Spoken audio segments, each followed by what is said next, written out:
Kejadian, Keluaran, Imamat, Bilangan, Ulangan, Yosua, Hakim-Hakim, sampai ke kitab Wahyu. Kok urutannya bisa seperti itu ya? Shalom, inilah Channel of Blessings.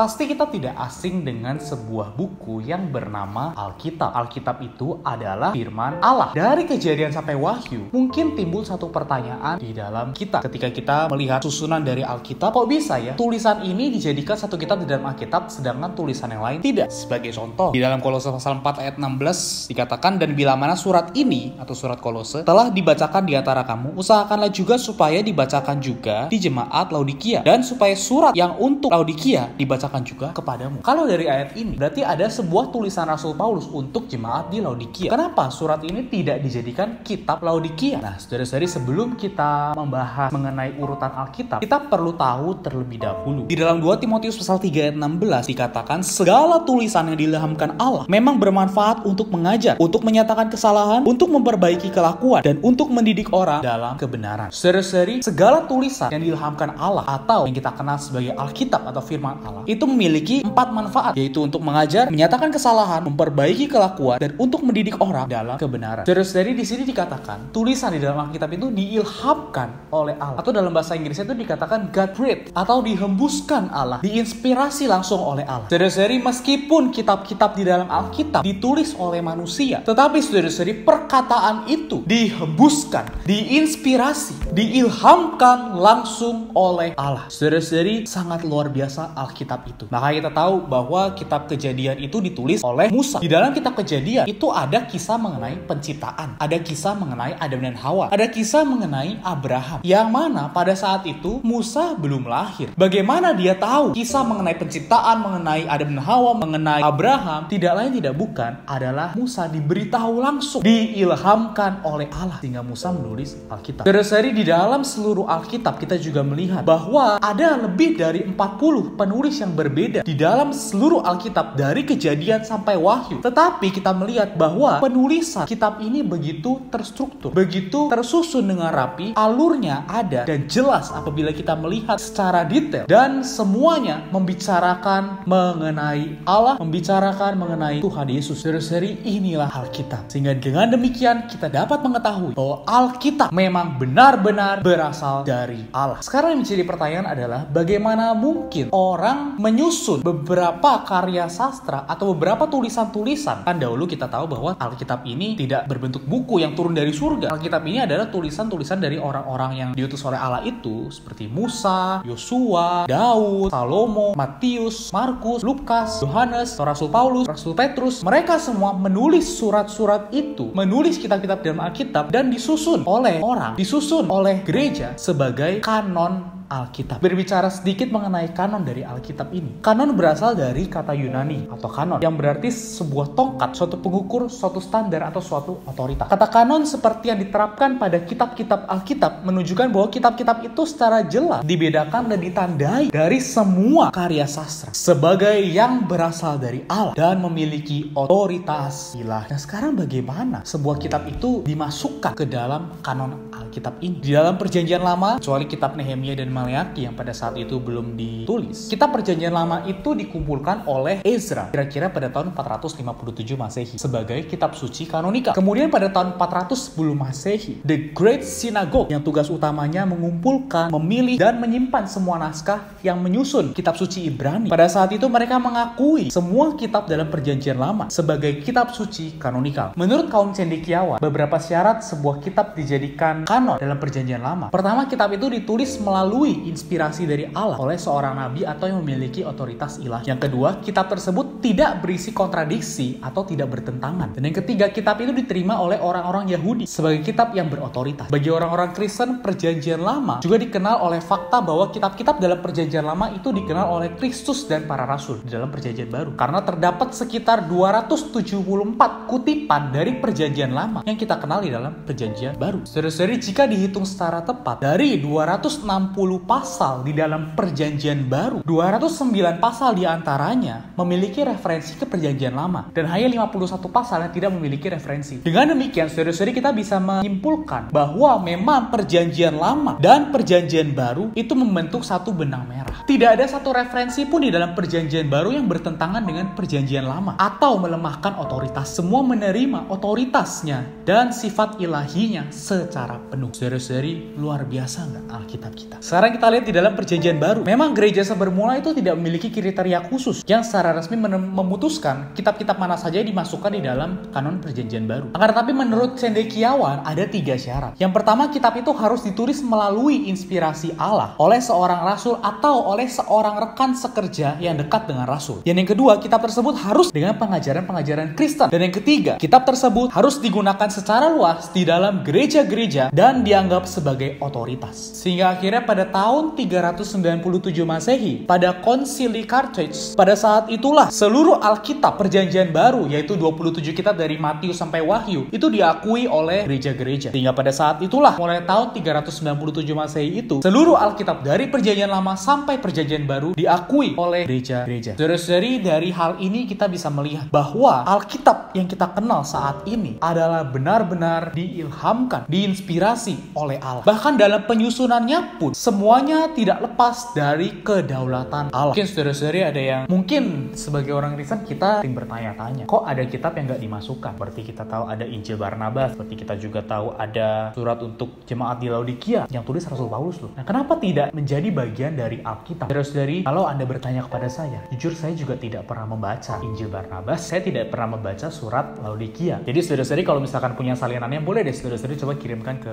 email saya, lalu baru saya mungkin bisa menjawab pertanyaan saudara-saudari. Hari ini kita memiliki 66 kitab di dalam Alkitab dari Kejadian sampai Wahyu. Saudara-saudari, inilah yang harus menjadi fokus kita. Inilah yang harus menjadi perhatian kita, bahwa Alkitab telah Allah berikan kepada kita memiliki 4 fungsi tadi, yaitu untuk mengajar, menyatakan kesalahan, memperbaiki kelakuan, dan mendidik orang dalam kebenaran. Melalui Alkitab kita tahu bagaimana Allah mau kita dalam menjalani hidup ini. Karena itu saudara-saudari, kalau kita belum mendalami 66 kitab ini secara dalam sehingga kita dapat mengetahui makna dari 66 kitab yang Allah berikan kepada kita ini di dalam Alkitab, maka saudara-saudari, kita nggak usah pusing lah dengan kitab-kitab lain. Kita nggak usah pusing dengan kitab-kitab yang tidak ada di dalam Alkitab kita. Karena itu saudara-saudari, marilah kita membaca Alkitab. Marilah kita membaca firman. Karena saudara-saudari, dengan Alkitab, dengan firman Allah, kita dapat mengetahui kehendak Allah. Dengan demikian, kita dapat menjalani hidup kita hari ini sesuai dengan kehendak Allah. Setelah menonton video ini, saudara-saudari mungkin boleh menonton video saya yang berjudul Tips Membaca Alkitab dengan Gampang dan Menyenangkan. Semoga kita menjadi orang yang benar-benar baca Alkitab rutin, sehingga kita dapat mengenal kehendak Allah atas hidup kita. Saudara-saudari, kita mengucap syukur atas 66 kitab di dalam Alkitab. Marilah kita mempersembahkan waktu kita, mempersembahkan diri kita hari ini untuk mari membaca Alkitab. Amin. Marilah kita berdoa.